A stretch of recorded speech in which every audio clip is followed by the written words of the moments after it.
Pripremite se za dezert koji obara s nogu. Uzbekistanska baklava puna oraha i prelivena toplim medom. Pravi se jako lako, a ukus je nezaboravan. Pošto se uzbekistanska baklava, odnosno pahlava, pravi sa prhkim testom, prvo ćemo pripremiti upravo to testo. U veću posudu sipamo 400 g brašna, a preko njega narendamo 180 g hladnog maslaca ili margarina. Najbolje da maslac izvadite iz frižidera bukvalno neposredno pre rendanja i da ga ovako uvaljate u brašno, jer se hladan mnogo lakše renda i lepše povezuje sa brašnom.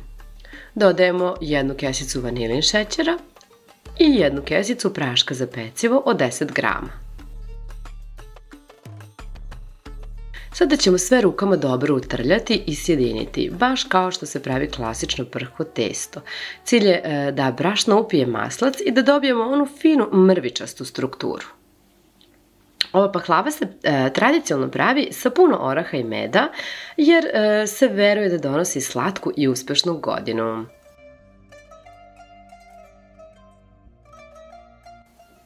Sada dodajemo 3 žumanca, a zatim i 250 g kisele pavlake. Najbolje je sa većim procentom masnoće. Najpre sve izmešajte, a zatim i umesite rukama. Ovaj recept je inače stvarno mnogo jednostavniji nego što izgleda na prvi pogled. I ne zahteva puno vremena, a ni truda.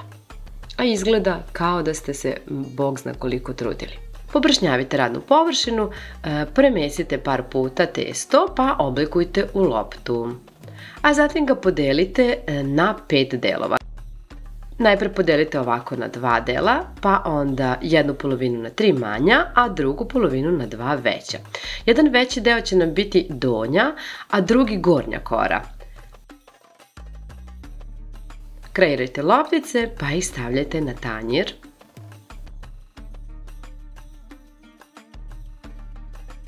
A zatim prekrijte najlonom i ostavite u frižideru pola sata. Testo se pre pečenja odmara kako bi se lakše razvijalo i zadržalo oblik. Dok testo odmara, pripremamo fil. Izmešajte 300 g seckanih oraha, 270 g šećera i 4 belanca. Ovo je brza verzija, a ako želite možete belanca prvo umutiti u čvrsti šne, pa zatim dodati orahe. Promešajte sve dobro kako bi se šećer i orasi lepo sjedinili. Stavljamo sa strane, a umeđu vremenu je i testo odmorilo. Ovde sam pripremila pleh veličine 20 sa 30 cm i obložila ga papirom za pečenje.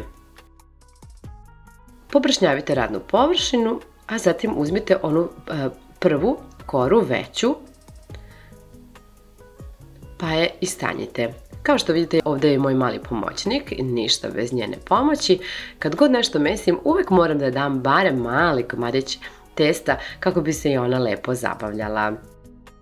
Potrebno je sada uz pomoć oklagije da rastanjete testo otprilike na veličinu pleha. Ovaj recept je savršen kada želite nešto svečano, a brzo spremno. Kada smo razvukli prvu veću koru, prebacujemo je u pleh.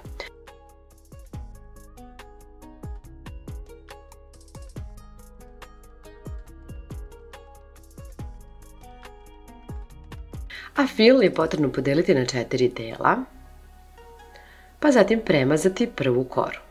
Svaki sloj testa upija deo ukusa iz fila i preliva, što znači da će biti jako, jako lepo. Ova paklava se lepo drži nekoliko dana, čak je i ukusnija sutradan.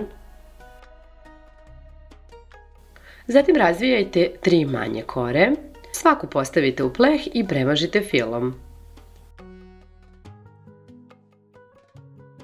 Prvi zalogaj će vas sigurno iznenaditi koliko je testo mekano i ukusno. Ovaj kolač je pravi izbor za sve one koji vole orahe. Na kraju razvucite i drugu veliku koru, a zatim je stavite preko.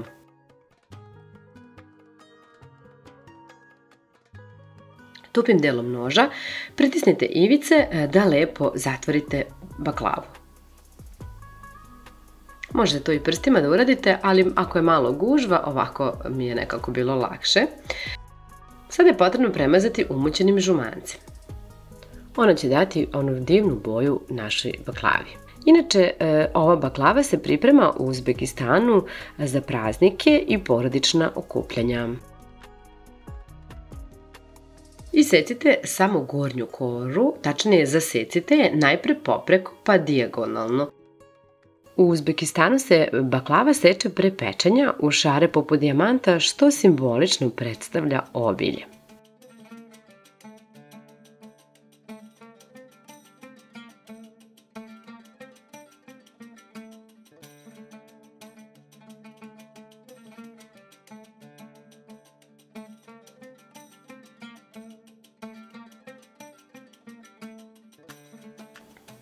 U svaku kockicu stavite po polovinu oraha. Za to će vam trebati možda još nekih 80 grama oraha ovako da budu celi. Stavljamo ih u prethodno zagrejanu rernu na 180 stepeni i pečemo 40 minuta. Dok se peče, napravite preliv. U 50 grama otopljenog maslaca dodajte 5 punih kašika meda i mešajte dok se potpuno ne sjedine. Ovaj premaz daje potpuno novu dimenziju i fenomenalan ukus ovoj baklavi, verujte mi. Tačno se osjeti onaj ukus meda, ma nešto fenomenalno.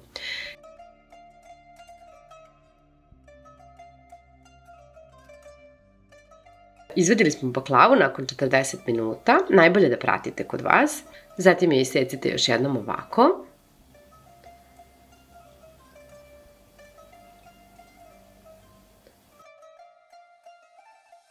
Pa premažite mednim prelivom. Mogu vam reći da predivno miriše, a dobro jako izgleda.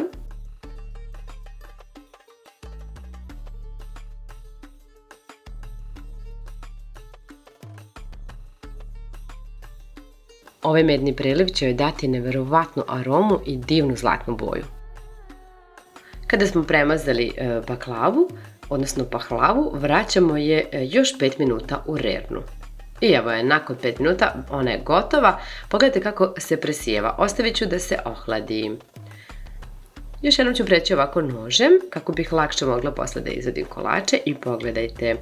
Ukus je neverovatan. Imala sam dosta gostiju tog dana kada sam je prvi put pravila i svi su bili oduševljeni. Svima je privukla pažnju, a ja se nadam da će se i vama dopasti. Idealne za predstojeće praznike. Puno vas pozdravljam i pišite mi kako vam se dopala ova pahlava.